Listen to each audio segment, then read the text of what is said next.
LLP annual return की last date आ गई है 30 मई, लेकिन अभी भी एलएलपी फॉर्म 11 में काफ़ी ज़्यादा एरर्स आ रही हैं। कुछ लोग कहते हैं कि सर हमारा एलएलपी आईएन डालने के बाद एलएलपी का नाम ही नहीं आता है। कुछ लोग कहते हैं कि सर जब भी हम फाइल करते हैं तो हमारी कुछ डिटेल प्रीफिल ही नहीं होती हैं, कॉन्ट्रीब्यूशन प्रीफिल नहीं होता है और हमारा फाइनेंशियल ईयर ही नहीं लेता है। और कुछ लोग कहते हैं कि सर हमारा अपलोड नहीं हो रहा है, कुछ लोग कहते हैं कि सर हमारी पेमेंट नहीं हो रही है। तो दोस्तों आज हम लाइव एक फॉर्म फाइल करते हैं और जो भी एरर वहां पर आएंगी उनको हम किस तरीके से सॉर्ट आउट करते हैं इसके बारे में भी हम डिस्कस करते हुए चलेंगे। तो वीडियो को लास्ट तक देखिएगा। एक फॉर्म हम प्रिपेयर करके, फिलअप करके, डीएससी लगा करके, अपलोड करके, पेमेंट करके पूरा का पूरा प्रोसेस हम यहाँ पर देखते हुए चलेंगे। तो आइए चलते हैं। पूरा दोस्तों स्टार्ट करने से पहले ये बात और बताना चाहूंगा कि एलएलपी का ये जो पोर्टल है B3 पोर्टल है वर्जन 3, तो इसके लिए जो आपका सिस्टम है वो भी थोड़ा अपडेटेड होना चाहिए। यानी कि अगर आपकी विंडोज 7, 8 है, आपने काफी टाइम से 2-3 साल से अपना सिस्टम कभी अपडेट नहीं किया है, जैसा चलता आ रहा था वैसे ही चल रहा है, जावा वगैरह आपका 2-3 साल से अपडेटेड नहीं है, तो आपके सिस्टम में प्रॉब्लम आ सकती है। आपका फॉर्म जो है वो प्रीफिल नहीं हो सकता है, क्योंकि जैसे लेटेस्ट एमसी का सिस्टम है वैसे ही लेटेस्ट आपका भी सिस्टम होना चाहिए। अगर आपका सिस्टम 11 जनरेशन विंडो 11 और लेटेस्ट जावा वगैरह के भी है, ऐसा नहीं कि आपको इसके लिए नया सिस्टम परचेज करना पड़ेगा। अगर आपका सिस्टम पुराना भी है, विंडोज 7, 8 या डबल कोर वाला भी सिस्टम है, तब भी काम कर जाएगा। लेकिन आप एक बार जो सी ड्राइव होती है उसको ब्लैंक कर दीजिए, हिस्ट्री कुकीज डिलीट कर दीजिए और डाउनलोड वगैरह में डाटा कम से कम हो। आप अपना जावा जो है एक बार अनइंस्टॉल करके फिर से इंस्टॉल कर लीजिए और आपका सिस्टम एकदम फ्रेश हो जाएगा। अगर आपका सिस्टम लेटेस्ट है, विंडो 11 और 11 जनरेशन में है, आपका जावा वगैरह अपडेटेड है, तो आप इजीली फाइल कर सकते हैं। हम मुझे डायरेक्ट कॉल ना करें, क्योंकि आप बोलेंगे सर हमारा सिस्टम तो 11 जनरेशन विंडो 11 है, फिर भी हमें एरर आ रही है। तो आपको एरर इसलिए आ रही है दोस्तों क्योंकि ये सिस्टम अपडेट का जो प्रोसेस है ना, ये वन टाइम में नहीं होता। ये आपको step by step, day by day update करता रहना पड़ता है अपने सिस्टम को। कभी कुछ सॉफ्टवेयर यहाँ पर डालते रहना पड़ता है। तो ये ऐसा भी नहीं कि आप किसी और से करा लेंगे, आपको खुद को टेक्नोलॉजी सेवी होना पड़ेगा, आपको खुद को टेक्नोलॉजी की नॉलेज रखनी पड़ेगी, तभी आप अच्छे से काम कर पाएंगे और आज के टेक्नोलॉजी वाले टाइम में अपने आप को सर्वाइव कर पाएंगे। तो अपना जावा वगैरह अपडेट करने के बाद में आइए बैठिए और मेरे साथ फॉर्म 11 की प्रैक्टिस कीजिए। सिंपली सबसे पहले माई एप्लीकेशन में जाकर के आपको लॉगिन कर लेना है। और जैसे कि मेरा यहाँ नाम यहाँ पर दिखा रहा है, तो आई थिंक कि मैं अब यहाँ पर लॉगिन हूँ। अगर मैं माई एप्लीकेशन में करता हूँ तो काफ़ी सारे फॉर्म यहाँ पर शो कर देता है। तो सिंपली हमें एलएलपी फाइलिंग में जाकर के फॉर्म 11 पर क्लिक करना है।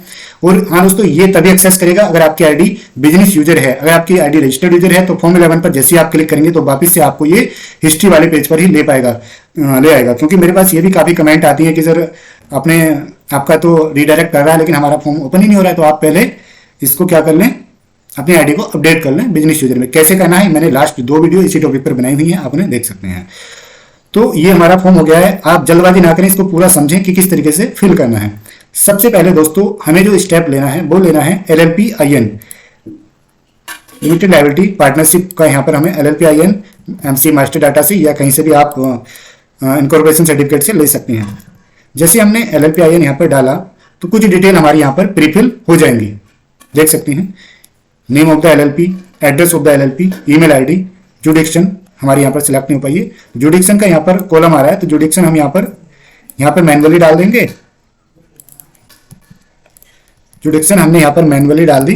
जुडिक्शन के नाम पर दोस्तों हमें सिर्फ पुलिस स्टेशन का नाम डालना होता है। जो भी हमारे रजिस्टर ऑफिस के नियरेस्ट पुलिस स्टेशन है उसका यहाँ पर हमें नाम डाल देना होता है। तो हम यहाँ पर सिंपली उसका नाम डाल देंगे और जैसे हम यहाँ पर नाम डाल देंगे तो यहाँ पर हमारा ऑटोमेटिकली अपडेट हो जाएगा, बाद में हो जाएगा, कोई दिक्कत नहीं है। बिजनेस की हम क्लासिफिकेशन डाल देंगे कि हम सर्विसेज में है, प्रोफेशन में है या किस चीज़ में है। ठीक है, अब यहाँ पर ये अपना आप कर लेगा, हमें उससे कोई टेंशन लेने वाली बात नहीं है। अब यहाँ पर बात आती है financial year from date to date. तो जब हम दोस्तों मैनुअली यहाँ पर डालते हैं तो कई बार एरर आ जाती है और कई लोगों का ये भी क्वेश्चन रहता है कि सर हमारी जो एलएलपी है 1 जनवरी या 20 फरवरी या 30 मार्च को रजिस्टर हुई थी और जब हम नेक्स्ट ईयर की फाइल कर रहे हैं तो हम पीरियड का डालने पता है 1 जनवरी 2021 से 31 मार्च 2022 तक। तो क्या ये पीरियड लेगा? नहीं। एलएलपी के केस में मैक्सिमम 12 मंथ का ही ईयर हो सकता है। वो जो आप मेथड फॉलो कर रहे हैं वो कंपनी वाला है। कंपनी में हाँ दोस्तों 15 मंथ का भी फाइनेंशियल ईयर यहाँ पर हो सकता है, लेकिन एलएलपी के केस में मैक्सिमम 12 मंथ का ही होगा। तो यहाँ पर 1 अप्रैल या उसके बाद की ही डेट आएगी। अगर आपकी एलएलपी 1 अप्रैल के बाद की रजिस्टर्ड है तो आपको एक्चुअल डेट डालनी है। अगर आपकी एलएलपी 1 अप्रैल से पहले की रजिस्टर्ड है तो आपको 1 अप्रैल ही डालनी है। तो अगर आप यहाँ पर मैनुअली ना डालकर सिलेक्ट करेंगे तो आपकी कम से कम एरर यहाँ पर आएगी। जैसे कि हमने 1 अप्रैल 2021 हम सिलेक्ट कर ले रहे हैं और यहाँ पर 31 मार्च 2022 हम सिलेक्ट कर लेते हैं। तो देख सकते हैं जैसे ही मैंने सिलेक्ट किया कैलेंडर से तो मेरी कोई भी एरर नहीं आई है। दोस्तों मैं अभी ये क्रोम पर फाइल कर रहा हूं। अगर आपकी क्रोम पर कोई एरर आती है तो अगर आपका सिस्टम विंडो 11 है तो आप माइक्रोसॉफ्ट एज या मोजिला में भी ट्राई कर सकते हैं। लेकिन अगर आपका सिस्टम विंडो 11 नहीं है तो आप इंटरनेट एक्सप्लोरर या मोजिला या क्रोम या फिर एज में भी ट्राई कर सकते हैं, क्योंकि विंडो 11 में इंटरनेट एक्सप्लोरर रन नहीं होता है। इतना हमारा सिलेक्ट हो गया है, काफी सारी डिटेल हमारी यहाँ पर प्रीफिल हो गई है। ऑलमोस्ट मैक्सिमम डिटेल यहाँ पर प्रीफिल हो जाती है। अब बात आती है कंट्रीब्यूशन की। टोटल कंट्रीब्यूशन यहाँ पर आ रहा है कितना, 1 लाख है। ठीक है, टोटल कितना आ रहा है, 1 लाख है। और फर्स्ट हमारे जो डेजिग्नेटेड पार्टनर है उनका आ रहा है 50,000। और दोस्तों यहाँ पर कितने वो एलएलपी या कंपनी में पार्टनर या डेजिग्नेटेड पार्टनर उनका नाम यहाँ पर आ रहा है। 1-2 का ज्यादा भी आ रहा है तो आप इग्नोर करें और फाइल कर सकते हैं। यहाँ पर हमें मैनुअली डालना है कि ऑब्लिगेशन उनकी इतनी थी तो उन्होंने कितना दिया, तो हम यहाँ पर जितना उन्होंने उनकी ऑब्लिगेशन थी उतना ही यहाँ पर हम डाल देंगे। और डिटेल्स ऑफ इंडिविजुअल पार्टनर, जो नॉर्मल पार्टनर हैं, इंडिविजुअल्स एज पार्टनर, तो इनका भी सिंपली सेकंड डेजिग्नेटेड पार्टनर का भी हम सिंपली डाल देंगे कंट्रीब्यूशन कितना है। तो दोस्तों अब ये देख सकते हैं हमारा यहाँ पर पूरा का पूरा आ रहा है कि कितने हमारे डेजिग्नेटेड पार्टनर हैं, कितने इंडिविजुअल हैं, कितने एलएलपी हैं, कितनी कंपनीज हैं, और सारा का सारा समरी यहाँ पर एक तरह से दिखा रहा है। अदर देन डेजिग्नेटेड पार्टनर, कुछ हमारे अगर पार्टनर हैं तो उनकी डिटेल यहाँ पर शो करेगा। नंबर ऑफ रो रिक्वायर्ड, कोई ऑफेंसिव वगैरह है। हाँ, कई लोग की तो ये भी मतलब वो आ रही कमेंट आ रही है कि सर ऑफेंसिव जो पेनल्टी है वो हम कैसे फिल करें। तो भाई आपको कोई भी फिल नहीं करनी है। अगर आप नॉर्मली तो पेनल्टी होती नहीं है, लेकिन अगर आपने कोई कंपाउंडिंग कराई हुई है किसी फॉर्म की तो सिंपली आपको यहाँ पर जितनी पेनल्टी है उसका सिलेक्ट करना है, सेक्शन नंबर डालना है, किस सेक्शन के अंडर क्या ऑफेंस आपने किया है, date of compounding of offence, कब आपका कंपाउंडिंग ऑफ ऑफेंस का ऑर्डर आया है वो यहाँ पर करके, अगर आपकी मान लो 5 है तो 5 कॉलम यहाँ पर हमें ऐड करना है इस फाइनेंशियल ईयर में 21-22 में। नॉर्मली तो हमारी अब जितनी एलएलपी है 90 या 99% की तो होती नहीं है। अगर हमारी टर्नओवर यहाँ पर कितनी है, एक्सीड्स 5 करोड़, तो हमें यस कर देना है। अगर हम यस करेंगे तो हमारी कुछ डिटेल एक्स्ट्रा मांगेगा। अगर नो है तो हम नो करके आगे सेव करेंगे पहले, और सेव करने के बाद हम नेक्स्ट पर क्लिक करेंगे। ये देख सकते हैं, लास्ट तक बने रहिएगा दोस्तों, सारा का सारा प्रोसेस यहाँ पर हम डिस्कस करेंगे। हाँ, कई लोगों का ये भी कमेंट और क्वेरी आती है कि सर ऑप्शनल अटैचमेंट में हम क्या लगाएं, क्या सर फॉर्म 11 में कोई अटैचमेंट की जरूरत पड़ती है।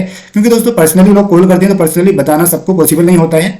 तो आप वीडियो देख करके या ईमेल या व्हाट्सएप करके हम इनसे पूछ सकते हैं। कमेंट आप करें तो कमेंट का ज़्यादा जल्दी रिप्लाई मिलता है। तो फॉर्म 11 में वैसे तो किसी भी तरीके की अटैचमेंट लगाना जरूरी नहीं होता है, क्योंकि सिर्फ इसमें उसी अटैचमेंट हम लगाते हैं कि हमारे जो डेजिग्नेटेड पार्टनर हैं वो किसी और कंपनी एलएलपी में भी पार्टनर्स हैं, उसको आप लगा सकते हैं, लेकिन वो भी ऑप्शनल है।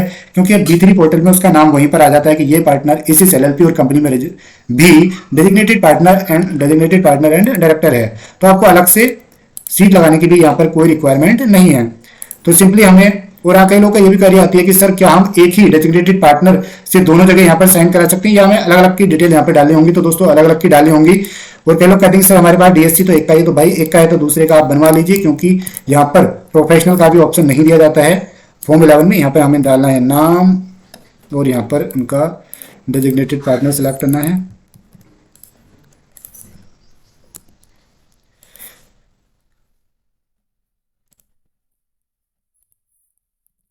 यहाँ पर डाल देना है उनका हमें DPIN या फिर डिन नंबर। और सर्टिफाई, अगर हम यहाँ पर आप ऑप्शनली में इस पर करेंगे ना प्रोफेशनल वाले पे, तो ये क्लिक करेगा ही नहीं, क्योंकि मैंडेटरी यहाँ पर दोनों के दोनों किसका दिया गया है दोस्तों, डेजिग्नेटेड पार्टनर की ही यहाँ पर डिटेल मांगता है। तो हमारे पास दोनों पार्टनर का DSC होना चाहिए। तो अगर आपके पास DSC नहीं है तो आप हमसे कॉन्टैक्ट करके ईमेल ID या हमारे व्हाट्सअप कॉमेंट में दिए होंगे, हमसे व्हाट्सअप कर सकते हैं, ईमेल कर सकते हैं, तो आप इसके लिए भी हमसे कॉन्टैक्ट कर सकते हैं। ये दोस्तों ध्यान रखना है कि नाम डिन नंबर के बाद में कोई भी स्पेस नहीं होना चाहिए। जैसे मैंने अभी ये नाम इनका क्या किया था, पेस्ट किया था ना, तो इस तरीके से कुछ स्पेस आ रहा था। ये वाला मेरा कर्सर जो है कहीं और है, नाम कहाँ पे खत्म हो गया था। हम बैक स्पेस करके इसको नाम और डिन के पास में ले आएंगे, अदरवाइज बाद में आपकी एरर आ सकती है। ठीक है दोस्तों, तो देख सकते हैं हमारा फॉर्म बिल्कुल फिल हो गया है। और अब हम सेव कर देंगे, सक्सेसफुली सेव भी हमारा हो गया है। नेक्स्ट कर देंगे तो एक बार हमें ये पूरे फॉर्म को फिर से दिखाएगा। हम ये देख सकते हैं सेव हमारा ऑलरेडी हो गया है। अब हम सबमिट करेंगे। जैसे ही हमारा फॉर्म सबमिट हो जाएगा तो हमारा SRN जनरेट हो जाएगा और हमारा फॉर्म ऑटोमेटिकली डाउनलोड हो जाएगा। ओके कर देंगे और अब हम यहाँ से चूज फाइल करके अपने फॉर्म को अपलोड कर सकते हैं। पहले हमें अपने फॉर्म को ओपन करके यहाँ पर इसमें डिजिटल सिग्नेचर लगा लेना है। तो कई लोगों का दोस्तों ये भी क्वेश्चन रहता है कि ये जो DSC लगाने के जो यहाँ पर कॉलम है वो इनेबल नहीं है, यहाँ पर अटैच इस तरीके का ब्लू कलर का नहीं आ रहा है। तो उसके इसमें दोस्तों आप फिर से अपने फॉर्म को एडिट करके फिर से कुछ चेंजेस करके अपने फॉर्म को अगेन डाउनलोड करेंगे तो आपके ये जो है ऑप्शन इनेबल हो जाएगा। तो सिंपली हमें यहाँ पर DSC लगा देना है। ऑब्वियसली आपका DSC जो है रजिस्टर्ड होना चाहिए। मैं पूरा का पूरा प्रोसेस ये लाइव कर रहा हूँ, ठीक है, ताकि आपको किसी भी तरह का कोई भी डाउट ना रहे। फिर भी अगर आपके में कोई प्रॉब्लम आ रही है जो मेरे पास नहीं आई है तो आप मुझे कमेंट कर सकते हैं, ईमेल कर सकते हैं, व्हाट्सएप कर सकते हैं। कॉल अलाउड नहीं है टेक्निकल क्वेरी के लिए, so please don't call without contacting me on WhatsApp and email. So हम सेकंड पार्टनर का भी DSC लगा देंगे। यहाँ पर हमें किसी का भी DSC नहीं लगाना है और सिंपली हमें फॉर्म को यहाँ से सेव कर देना है। और अब हमारा दोस्तों ये वाला फॉर्म यहाँ आ गया है। इसमें DSC वगैरह लग गई हैं, आप देख सकते हैं। जितनी डिटेल यहाँ पर प्रीफिल है वो डिटेल ठीक है। जो डिटेल नहीं फिल हुई है तो कोई हमें दिक्कत वाली बात नहीं, कोई पैनिक करने की बात नहीं है। सिंपली अब हमें क्या करना है, चूज फाइल पर करके अपलोड कर देंगे। लेकिन कई लोग की दिक्कत आती है कि सर हमें काफी टाइम लग गया तो सर हम यहाँ से तो नहीं कर पाए, सर हम एप्लीकेशन हिस्ट्री में आ गए। ठीक है भाई, वहाँ पर आ जाइए, हम से करके दिखाते हैं। तो यहाँ पर फॉर्म 11 देख सकते हैं, मेरा अभी वाला ही आ रहा है। SRN नंबर आप मैच कर सकते हैं, 134 लास्ट में है और फॉर्म का जो टाइटल नेम है वो भी 134 ही है। अब हम सिंपली लास्ट में आएंगे और यहाँ पर एडिट कर सकते हैं। अगर आपकी कोई दिक्कत है अपलोड कर सकते हैं, डाउनलोड अगर करना तो यहाँ से कर सकते हैं। तो सिंपली हमें अपलोड पर जाना है। और कई लोगों की ये भी दिक्कत आती है कि दोस्तों अपलोड करने के बाद में पेमेंट इनकम्प्लीट लिखा हुआ आता है और पे नाउ का ऑप्शन आता है, यानी पेमेंट उस समय आपकी नहीं हो पाती है। तो आप बाद में भी कर सकते हैं। और कई लोगों की सिस्टम से पेमेंट नहीं भी होती है तो आप अपने फोन से पेमेंट कर सकते हैं। पेमेंट सबसे ज्यादा जो सक्सेसफुल होती है वो UPI की होती है, तो आप UPI से मैक्सिमम पेमेंट ट्राई करें। अब देख सकते हैं हमने चूज फाइल कर लिया। इसके बाद अपलोड पर क्लिक करेंगे। जब आपका फॉर्म सक्सेसफुली अपलोड हो जाएगा तभी आपके पास प्रोसीड टू पेमेंट का ऑप्शन दोस्तों यहाँ पर आएगा। प्रोसीड टू पेमेंट पर हम क्लिक कर देंगे तो देख सकते हैं हमारा 50 रुपए का यहाँ पर चालान बन रहा है। ऑनलाइन पर हमने क्लिक किया, सबमिट हमने किया तो देखते हैं बिल्कुल लाइव ये चल रहा है। कोई भी एरर आती है तो आप देख सकते हैं कैसे उस एरर को सॉर्ट आउट करना, इसके बारे में भी हम बताएंगे। यहाँ पर सिस्टम थोड़ा स्लो हो जाता है पेमेंट के टाइम पर, तो उसका भी सॉर्ट आउट क्या है बिल्कुल लाइव ये आप देखने वाले हैं। ये देख सकते हैं साइट हमारी दोस्तों फेल हो गई है। ये कह रहा है कि Bharat course this site can't be reached. Okay, no issue. Form हमारा ऑलरेडी अपलोड हो चुका है। माई एप्लीकेशन में जाएंगे, सिंपली अपनी उसी आईडी से लॉगिन करेंगे और यहाँ पे हमारा फॉर्म पेमेंट इनकम्प्लीट करके दोस्तों आ रहा है, यानी कि अपलोड तो हो गया। पे नाउ का पे फीस का ऑप्शन आ रहा है, तो पे फीस हम कभी भी कर सकते हैं। फॉर्म हमारा अपलोड हो गया है, इसको आपको कैंसिल करने की जरूरत बिल्कुल भी नहीं है। कई लोगों की ये भी क्वेरी आती है कि सर हमारा फॉर्म तो अपलोड हो गया है लेकिन पेमेंट इनकम्प्लीट हो का आइकन आ रहा है, सर पेमेंट हमारी फेल हो गई थी, अब हम अपनी पेमेंट को किस तरीके से सर पे कर सकते हैं। तो दोस्तों आपको पैनिक करने की कोई भी जरूरत नहीं। कुछ लोग कहते हैं सर क्या SRN कैंसिल करना पड़ेगा? नहीं भाई नहीं, कुछ नहीं करना है आपको सिंपली ये देखना है कि आपको ये 7-8 दिन से ज्यादा आपका ये फॉर्म जो है पेंडिंग ना रहे।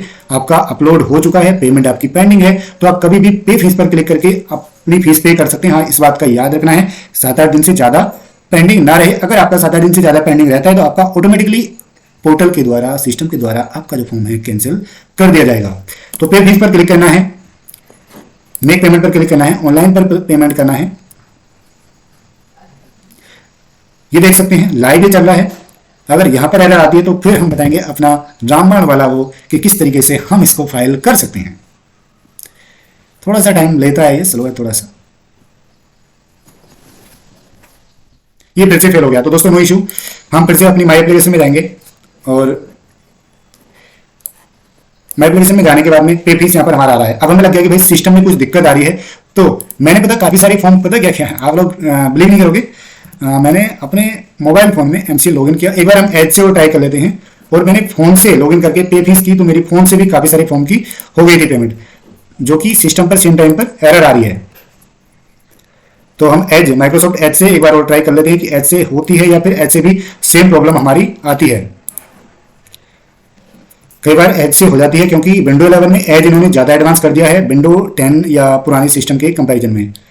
तो देखते हैं हम इसमें अगर होती है तो मच बेटर, नहीं तो हम अपने मोबाइल फोन से ट्राई करेंगे। मोबाइल फोन से कैसे करना है उसके लिए कुछ ट्रिक है, आप डायरेक्ट मत चले जाना, अदरवाइज आपको एरर आ सकती है। तो और ये नहीं मेरे भाई, ठीक है, तो हम फोन पे ही आते हैं। तो मैं आपको भी स्विच करता हूँ फोन की स्क्रीन पर। ओके, तो दोस्तों सिंपली हम फ़ोन की स्क्रीन पर आ गए हैं और सिंपली mca.gov.in पर माई एप्लीकेशन पर आ जाएंगे और अपनी आईडी को हम लॉगिन कर लेंगे। सेम प्रोसेस है जो हम डेस्कटॉप पे करते हैं।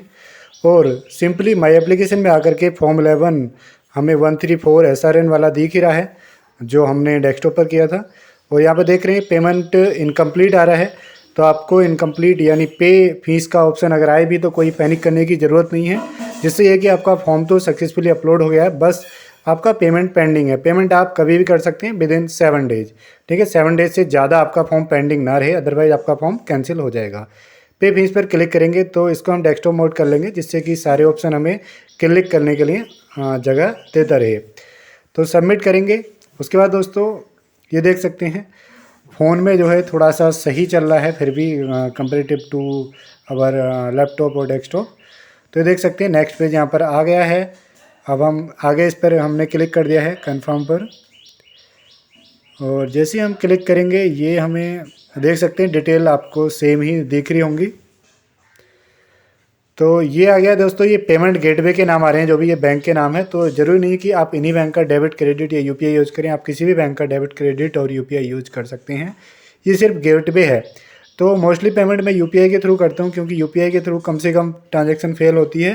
तो यूपीआई पर सेलेक्ट कर ले, यहाँ पर हम कैप्चा डालेंगे और कैप्चा सही तरीके से डालने के बाद में हम नीचे आई एक्नॉलेज पर क्लिक करेंगे यानी डिक्लेरेशन पर, और पे पर हम क्लिक कर देंगे।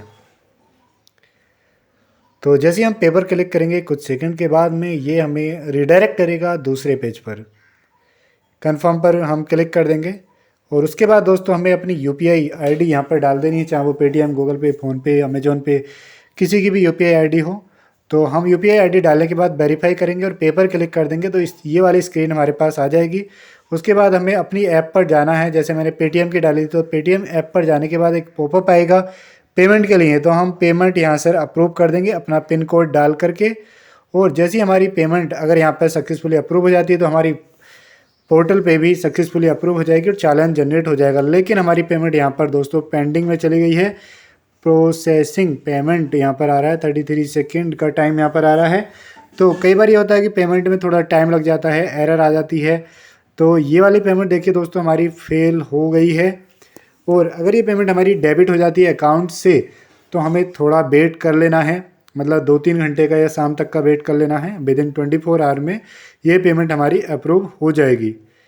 ठीक है, अगर हम दोबारा से पेमेंट करनी चाहिए, आप चाहें कि सर हम दोबारा कर सकते हैं, कि सर हम रिस्क नहीं लेना चाहते, सर लेट भी लग सकती है, तो भाई हम माई एप्लीकेशन में जाकर के फिर से हम लॉगिन करेंगे और पे फीस अभी भी हमारा आ रहा है तो वहाँ से फिर से ट्राई कर लेंगे रीपेमेंट के लिए, यानी सेम चलान की फिर से पेमेंट हम ट्राई करेंगे। होगा नहीं हुआ ये सिस्टम पर देखते हैं।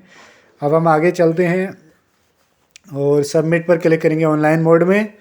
और दोस्तों हम जब आगे जाते हैं तो कंफर्म आएगा, ओके यहाँ तक कोई दिक्कत नहीं है। उसके बाद में कंफर्म करेगा 50 रुपीज़ की पेमेंट के लिए। पेमेंट गेटवे हम सेलेक्ट करेंगे, यूपीआई के थ्रू हम पेमेंट कर देंगे अपनी। और इसमें हम कैप्चा डाल करके, कैप्चा हम सही तरीके से डाल देंगे, यूपीआई के थ्रू पेमेंट करेंगे। ये पेमेंट गेटवे है, किसी भी बैंक का डेबिट क्रेडिट और यूपीआई आप यूज कर सकते हैं।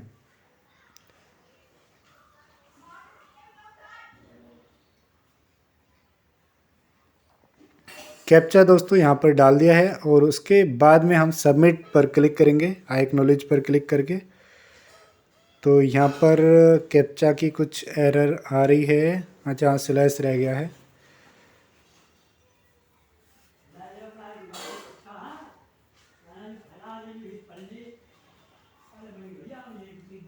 ओके, स्लैश इसमें रह गया था। तो कैप्चा अब हमारा सही हो गया दोस्तों। आई एक्नॉलेज पर क्लिक करेंगे और अब हम इसको सबमिट कर देंगे।